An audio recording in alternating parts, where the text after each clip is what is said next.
देखिए यहाँ पर टॉपिक है आपका उपार्जित प्रतिरक्षा न्यूनता संलक्षण, यानी कि जिसको शॉर्ट में बोलते हैं एड्स बोलते हैं, acquired immuno deficiency syndrome AIDS। Clear है। तो देखिए यहाँ पर ये करें, पहला यही दिए हैं एड्स का अर्थ क्या होता है। तो एड्स का अर्थ होता है प्रतिरक्षा तंत्र की न्यूनता। इसका मतलब समझ रहे हैं, जो इम्यूनिटी सिस्टम होती है वो न्यूनता मीन्स न्यून हो जाना, कम हो जाना, जो व्यक्ति के जीवन काल में उपार्जित होती है। क्लियर है। उपार्जित का मतलब ये एक्वायर होती है, ये जन्मगत नहीं होती है, बल्कि कहीं ना कहीं किसी चीज से आती है ये चीज। क्लियर है। आगे देखिए, यह रोग ह्यूमन इम्यूनो डेफिशिएंसी वायरस से होता है। अगर पूछा जाए ये रोग किस वायरस के पहला नंबर एड्स वायरल डिजीज है और किस रोग के कारण होता है, तो HIV वायरस के द्वारा। मीन समझ रहे हैं, ह्यूमन इम्यूनो डेफिशिएंसी वायरस। देखो ह्यूमन के इम्यूनिटी सिस्टम की डेफिशिएंसी मीन्स होता है कम होना, ठीक, यानी कि ऐसा वायरस जो ह्यूमन की इम्यूनिटी सिस्टम को ही, प्रतिरक्षा तंत्र को ही कम कर देता है, डेफिशिएंसी कर देता है। तो HIV वायरस के कारण होता है। और इसमें होता क्या है, तो प्रतिरक्षा तंत्र क्या हो जाता है, न्यून हो जाता है। और देखिए जो शरीर में प्रतिरक्षा तंत्र को क्षति पहुंचाता है वही चीज, देखो ह्यूमन इम्यूनो डेफिशिएंसी वायरस से ही क्लियर है कि ह्यूमन की जो इम्यूनिटी सिस्टम होती है उसको इस वायरस के द्वारा डेफिशिएंस कर दिया जाता है, यानी कि न्यून कर दिया जाता है। न्यून मीन्स कम कर दिया जाता है, इम्यूनिटी सिस्टम वीक हो जाती है। जैसा भी देखो बच्चों की इम्यूनिटी सिस्टम वीक होती है, बहुत ज़्यादा बीमार होते हैं, और इसी तरह इसी प्रपोर्शन में ओल्ड पर्सन की भी इम्यूनिटी सिस्टम काफ़ी वीक होती है। बिकॉज ऑफ दिस ज़्यादा बीमारी से कौन परेशान रहते हैं, या तो बच्चे या तो ओल्ड, जो न्यू एक एडल्ट एज में रहते हैं, यूथ एज में रहते हैं, वो बहुत कम बीमार होते हैं because of immunity system. Clear है। आगे देखिए, सबसे पहले एड्स AIDS को कैलिफोर्निया में 1981 में यूको में खोजा गया, यानी कि फर्स्ट ऑफ ऑल इसका डिस्कवर कहाँ किया गया, तो सबसे पहले किया गया कैलिफोर्निया में इसका डिस्कवर किया गया, और 1981 में इसका डिस्कवर किया गया। क्लियर है। और यूको में खोजा गया था ये सबसे पहले। HIV को सबसे पहले लुक मोंटेग्नियर ने सन 1983 में पाश्चर शोध संस्थान पेरिस में पृथक किया था। यानी कि ये जो HIV वायरस से होता है, तो HIV वायरस के बारे में सबसे पहले लुक मोंटेग्नियर ने 1983 में, देखो वैसे तो मतलब इसकी खोज हुआ था उपार्जित प्रतिरक्षा न्यूनता संलक्षण की 1981 में, लेकिन HIV वायरस से होता है। तो इस वायरस को कब सेपरेट किया गया, 1983 में, किसके द्वारा, लुक मोंटेग्नियर द्वारा। और ये कहाँ पर, पाश्चर शोध संस्थान पेरिस में है, वहां पर ये चीज पृथक किया, सेपरेट किया गया। इसके पश्चात अब ये थोड़ी सी हिस्ट्री दिया गया है, क्योंकि ये काफी भयंकर डिजीज है, इसके बारे में जानना तो जरूरी हो जाता है। देखिए आगे, इसके पश्चात अमेरिका के राष्ट्रीय स्वास्थ्य संस्थान है ना, ये देखो अमेरिका में नेशनल इंस्टीट्यूट ऑफ हेल्थ है, तो वहीं पर राष्ट्रीय स्वास्थ्य संस्थान NIH के वैज्ञानिक रॉबर्ट गैलो ने इसकी खोज की। मतलब जब वहां से हुआ तो धीरे धीरे और सारे वैज्ञानिक इस पर काम करना शुरू किए। विश्व में अब तक लगभग 25 मिलियन यानी कि 2.5 करोड़ लोग इस रोग से मर चुके हैं, और वर्तमान में लगभग 40 लाख लोग HIV से क्या है, ग्रसित हैं। 40 लाख लोग HIV से ग्रसित हैं, जो आने वाले लगभग 6 से 8 वर्षों में एड्स से पीड़ित हो जाएंगे। क्लियर है। अर्थात एड्स से पीड़ित होने का मतलब कहीं ना कहीं ये HIV वायरस का शिकार हो जाएंगे। क्लियर है। और ये वायरस रिट्रोविरिडी कुल के उपसमूह लेंटी वायरस का सदस्य होता है, यानी कि ये जो वायरस होता है ये रिट्रोविरिडी कुल है। HIV वायरस किस कुल का है, तो रिट्रोविरिडी कुल का है, और उस कुल के सब फाइलम यानी कि उपसमूह लेंटी वायरस का सदस्य ये चीज होता है आपका। ये थोड़ी सी हो गई इसकी हिस्ट्री, समझ पाए इतना, ये सारी चीज़ें क्लियर हैं। देखिए अब देखते हैं यहाँ HIV की संरचना, चूंकि ये फाइनली होता ही है HIV ह्यूमन इम्यूनो वायरस से होता है, तो इसका स्ट्रक्चर आप HIV लगभग 100 से 150 मिलीमीटर व्यास का गोलाकार जटिल संरचना युक्त वायरस होता है। अब ये वायरस की हुलिया कैसे होती है, तो भाई ऐसे 100 से 150 मिलीमीटर इसका व्यास होता है, और इसका संरचना कैसा होता है, शेप कैसा होता है, गोलाकार होता है, कॉम्प्लेक्स होता है, और वायरस तो है ही। कह रहे हैं इस संरचना के 3 प्रमुख भाग होते हैं। एक होता है लाइपोप्रोटीन का आवरण होता है, क्लियर है, दूसरा होता है कैप्सिड आवरण होता है, और तीसरा होता है केंद्रीय भाग होता है। 3 होते हैं, तीनों का नाम याद रखना जरूरी है। पहला तो यहां लिखा ही है लाइपोप्रोटीन का आवरण इस पर रहता है, दूसरा क्या होता है कैप्सिड होता है, और तीसरा होता है आपका वो होता है सेंट्रल भाग यानी कि केंद्रीय भाग। क्लियर है, इसके 3 भाग होते हैं, समझ में आया। अब इन तीनों भाग को आप यहां पर देख सकते हैं। देखिए ये है आपका HIV वायरस का स्ट्रक्चर, यहां पर देखिए इस तरह से होता है, वैसे समझ में कुछ आने वाला नहीं है, लेकिन देख लो स्ट्रक्चर ऐसा होता है। जब आप उसको माइक्रोस्कोप से देखोगे HIV को तो कुछ ऐसा दिखता है। ये कैप्सिड प्रोटीन का आवरण होता है, ये देखिए कैप्सिड प्रोटीन P24। फास्फोलिपिड आवरण होता है, वायरल RNA जीनोम होता है, ग्लाइकोप्रोटीन GP120 है ना, और ट्रांस मेम्ब्रेन ग्लाइकोप्रोटीन GP41। इस तरह से मतलब ये चीजें होता है इसका। क्लियर है, HIV वायरस की संरचना। अभी समझ पाए इतना, कुछ समझ में आयो तो ठीक है, नहीं तो अभी ऐसे बना लो, जब कभी डॉक्टर वगैरह बनना तब चेक करना कि हाँ कैसे क्या। तो आपने देखा इसके 3 भाग होते हैं, यानी कि HIV संरचना स्ट्रक्चर को मेनली 3 पार्ट में डिवाइड किया गया। एक तो लाइकोप्रोटीन, कैप्सिड, लाइकोप्रोटीन आवरण, कैप्सिड आवरण, और केंद्रीय भाग। अब लाइपोप्रोटीन जो होता है ये द्विस्तरीय फास्फोलिपिड का बाह्य आवरण होता है। आप सिंपल से ये जानो लाइपोप्रोटीन आवरण होता क्या है, तो ये होता है डबल मेम्ब्रेन फास्फोलिपिड का जो है एक तरह से कवर होता है ना, एक्सटर्नल कवर, बाह्य आवरण होता है। इसमें 2 प्रकार के ग्लाइकोप्रोटीन GP41 और GP120 पाए जाते हैं। बस इतना याद रखो, बाकी डीपली अगर पढ़ना हो तो आप पढ़ सकते हो। आगे उसी का स्ट्रक्चर दिया गया, घुंडी नुमा नुक्ली संरचना बनाते हैं जिनको पेल्पोमरस कहते हैं, ये देश भर का। अभी समझ में आया इतना, क्लियर है। ग्लाइकोप्रोटीन आवरण क्या होता है, तो ये द्विस्तरीय फास्फोलिपिड का बना होता है। इसमें 2 प्रकार के ग्लाइकोप्रोटीन होते हैं, GP41 और GP120। क्लियर।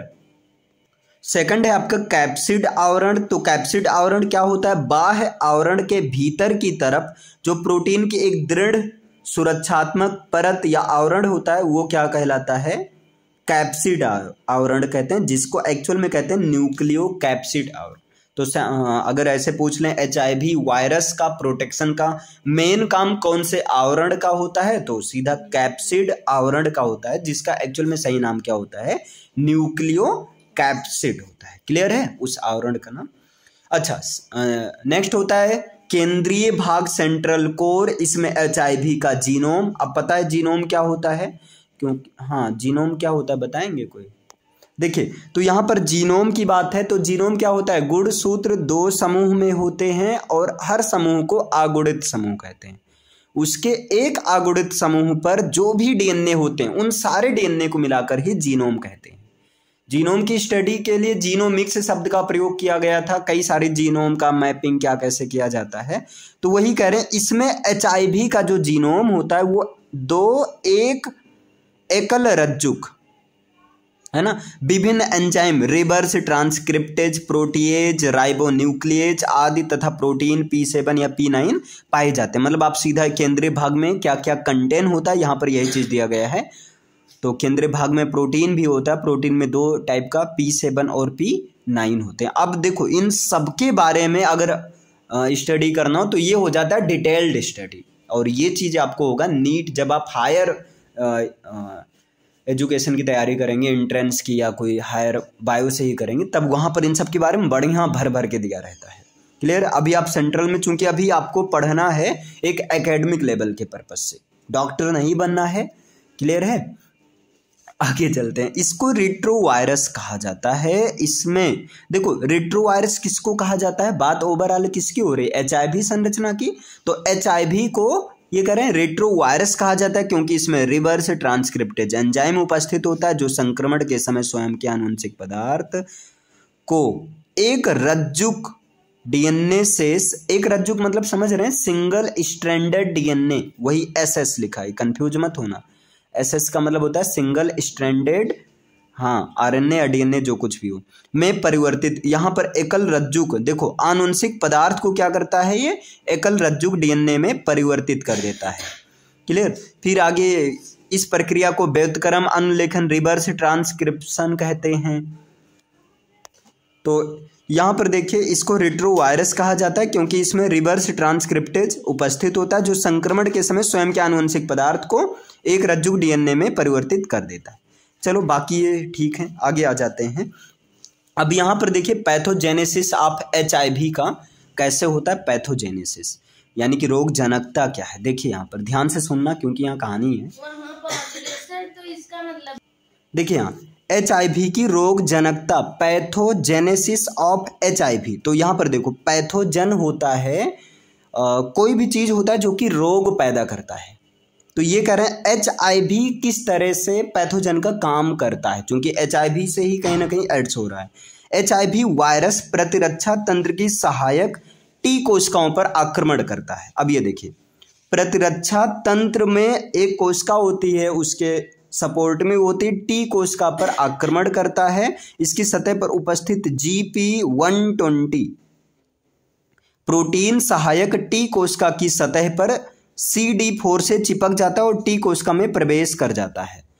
फिर यहाँ देखिए T कोशिकाओं की संख्या में कमी से प्रतिरक्षा तंत्र अत्यंत कमजोर हो जाता है। जब यहाँ पहुंचता है तो उसको खत्म भी करने लगता है, उसको हटाकर अपने मतलब अस्तित्व बनाने लगता है और कमजोर होकर निष्क्रिय हो जाता है। रोगी में सामान्य रोग के होने की संभावना अधिक हो जाती है तथा सामान्य रोग भी आसानी से उपचारित नहीं हो पाता है। यही चीज है, देखो सामान्य रोग भी आसानी से उपचारित नहीं हो पाता है और इससे क्या होता है, एक रोग खत्म हुआ नहीं रहता है कि दूसरा रोग शुरू हो जाता है। यह अवस्था एड्स कहलाती है जो प्राण घातक होती है। देखो ये उस समय ये नॉर्मल पर है तो प्राण घातक नहीं होती है, लेकिन अनडेड सिचुएशन जब वहां पर ऐसे ज्यादा हो जाता है कि एक तरह से इस वायरस का इन्फेक्शन बहुत ज्यादा हो गया और एक रोग खत्म हुआ नहीं कि दूसरा रोग हो गया।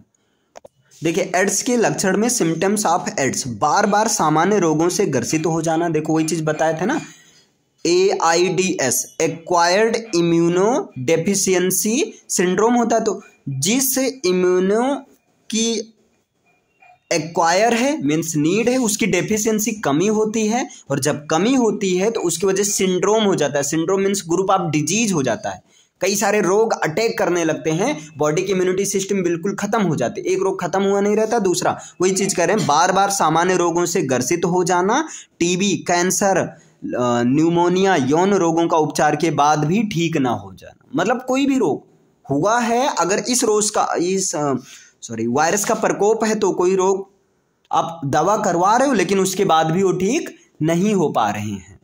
लंबे समय तक इन सामान्य रोगों से ग्रसित होना और स्वाभाविक है भाई, जब ऐसे सामान्य रोगों से एक लंबे समय तक आप ग्रसित रहोगे तो मृत्यु तो होना फिक्स ही है।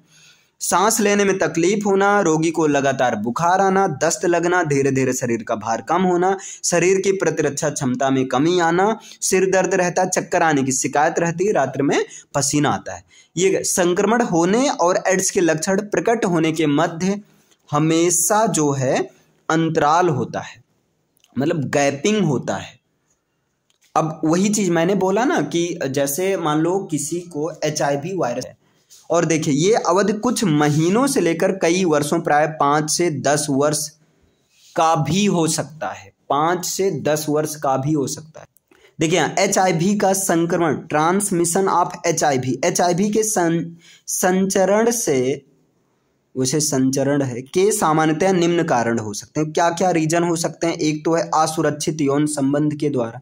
एचआईवी का संचरण सामान्यतः एचआईवी संक्रमित व्यक्ति से उसके अप्रभावित या स्वस्थ व्यक्ति से असुरक्षित यौन संबंध बनाने के कारण होता है। दूसरा पॉइंट है किसी एचआईवी संक्रमित व्यक्ति के रुधिर का दूसरे स्वस्थ व्यक्ति में रक्तदान करने पर हो जाता है। ऐसे नहीं कि आप किसी को ऐसे रुधिर उठाकर नहीं दे सकते हो, विदाउट चेकअप, बिना चेकअप के आपका रुधिर सही है या नहीं है, आपका रुधिर मैच करता है, जैसे होता है ना ओ पॉजिटिव ये पूरा है, तभी आप रुधिर रक्तदान कर सकते हो। ऐसे सब कोई नहीं कर सकता है और हर कोई को रुधिर दे भी नहीं सकता है। एचआईवी का संचरण संक्रमित माता से उसके गर्भस्थ शिशु को भी हो जाता है, अन्यथा ये जन्म उपरांत स्तनपान से भी हो जाता है। देखिए यहाँ पहचान आ गया, रिकॉग्निशन ऑफ एचआईवी इन्फेक्शन। इसके लिए एलिसा, ये चीज याद रखना, एलिसा एंजाइम लिंक्ड इम्यूनोसॉर्बेंट एसे, और दूसरा पीसीआर वेस्टर्न ब्लॉट टेक्निक है ना, से संक्रमण की पहचान। और चूंकि CD4 कोशिका आप समझ रहे हैं ना, CD4 कोशिका कहाँ से, CD4 कोशिकाओं की संख्या द्वारा की जा सकती है। एचआईवी संक्रमण की स्थिति में T4 कोशिकाओं तथा लसिका अणुओं की संख्या घटकर 200 क्यूबिक पर मिलीमीटर हो जाती है। मतलब ये इसकी पहचान। तो आप पहचान के लिए सीधा सीधा आप याद रखो एलिसा परीक्षण और एक पीसीआर। देखो नाम से क्लियर है, वेस्टर्न ब्लॉट टेक्निक, तो ये टेक्निक वेस्टर्न कंट्री से आई भी, क्लियर है। फिर अब रोकथाम कैसे करेंगे, तो इसका यूज करके, दूसरा निर्जमीकृत सुई या सिरिंज के उपयोग द्वारा, रक्तदान दान से पहले एचआईवी का टेस्ट करके, मीन्स रक्त आदान प्रदान करने के पहले, और इसके बारे में जागरूकता फैलाकर ब्लेड, रेजर, दंत चिकित्सा के उपकरणों को निर्जमीकृत करके उपयोग करना चाहिए। क्लियर है, इतना समझ पाए। फिर यहाँ पर क्या है, जिडोवुडीन नामक दवा एड्स के उपचार के लिए प्रयुक्त की जाती है। जिडोवुडीन ये रिवर्स ट्रांसक्रिप्टेज एंजाइम की कार्यविधि में बाधा, देखो ये टोटली कंप्लीट नहीं कर रही है, बल्कि क्या कर रही है, इनहिबिटे, एक तरह से रेजिस्टेंस का काम कर रहे, बाधा रुकावट पैदा कर दे रहे कि अब मत फैल। रिवर्स ट्रांसक्रिप्टेज एंजाइम की कार्यविधि में क्या करता है, बाधा करता है। और देखो अगला क्या दवा है, डाइडेनोसिन और लेमिवुडीन व स्टूवुडीन अन्य रिवर्स ट्रांसक्रिप्टेज बाधक हैं। यानी कि ये क्या करते हैं, जैसे आप एक चीज देखे होंगे, एंटीबायोटिक, सही बोल रहा हूँ गलत बोल रहा हूँ, एंटीबॉडी दवा डॉक्टर लोग जनरली देते हैं। अगर खासकर बैक्टीरियल डिजीज नहीं यार, वायरल